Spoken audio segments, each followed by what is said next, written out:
नमस्कार मंडळी, स्वागत आहे आपलं लग्नानंतर होईलच प्रेम या मालिकेमध्ये. भागाची सुरुवात होते काव्या घराबाहेर जाण्यासाठी निघालेली असताना. तेव्हा पार्थ तिचा हात पकडतो आणि तिला थांबवत म्हणतो, "थांबा काव्या, माझ्या हातात काय आहे ते तरी पहा आणि मग ठरवा जायचं की नाही." सगळं वातावरण एकदम शांत होतं आणि पार्थ हळूच हातातली मूठ उघडतो. त्यामध्ये असतं काव्यार्थ नावाचं मंगळसूत्र. तो तिला सांगतो, "जर जायचंच असेल तर आधी हे गळ्यात घाला आणि मग जा." त्या क्षणी काव्याच्या डोळ्यात आश्चर्य आणि आनंद दोन्ही दिसतात. पार्थ आपल्या चुका मान्य करतो. तो सांगतो की प्रेम सिद्ध करण्याच्या नादात त्याने मर्यादा ओलांडल्या, चुकीच्या पद्धतीने वागला. पण जेव्हा त्याने पहिल्यांदा हेच मंगळसूत्र तिच्या गळ्यात घातलं होतं, तो क्षण त्याला अजूनही आठवतो. काव्या मात्र अतिशय सुंदर पद्धतीने त्याला समजावते की तिला मोठमोठ्या त्यागांची किंवा रक्ताने लिहिलेल्या प्रेमाची गरज नाही आहे. तिला साधं, प्रामाणिक आणि छोट्या छोट्या क्षणांमध्ये आनंद देणारं प्रेम हवं आहे. साधी सिंपल रेड वेल्वेट पेस्ट्री, एकत्र बसून चित्रपट पाहणं, छोट्या सरप्राइजेस, तिच्यासाठी हाच खरा आनंद आहे. हे ऐकून पार्थला तिचं खरंच मन समजतं आणि अखेर काव्या पाठमोरी उभी राहते, इशारा करते आणि पार्थ तिच्या गळ्यात काव्यार्थ नावाचं मंगळसूत्र देखील घालतो. दोघांच्याही चेहऱ्यावर अपार आनंद असतो. त्यांचा तो क्षण खरंच पाहण्यासारखा वाटला. यानंतर काव्या एक छोटं सरप्राईज देते. ती पार्थचे डोळे बंद करायला सांगते आणि त्याच्यासमोर रेड वेल्वेट पेस्ट्री घेऊन येते. दोघेही एकमेकांना पेस्ट्री भरवतात आणि थोडीशी चिडवाचिडवी, थोडंसं लाडिक बोलणं होतं आणि एक रोमॅन्टिक क्षण तयार होतो. पण या सगळ्यावर नजर ठेवून असते ती रम्या. ती हॉलमध्ये उभी राहून सगळं पाहत असते. तिच्या चेहऱ्यावरचं स्मित काहीतरी वेगळंच सूचित करत असतं.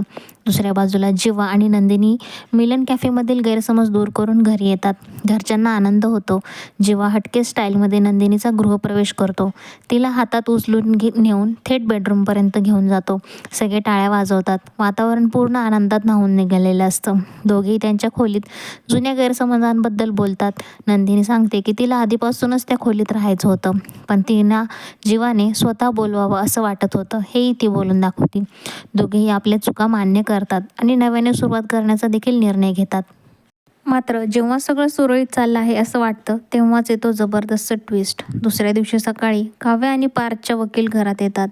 त्या सांगतात की लग्नाला 6 महिने पूर्ण झालेत आणि घटस्फोटाच्या प्रक्रियेबद्दल निर्णय घ्यायचा आहे.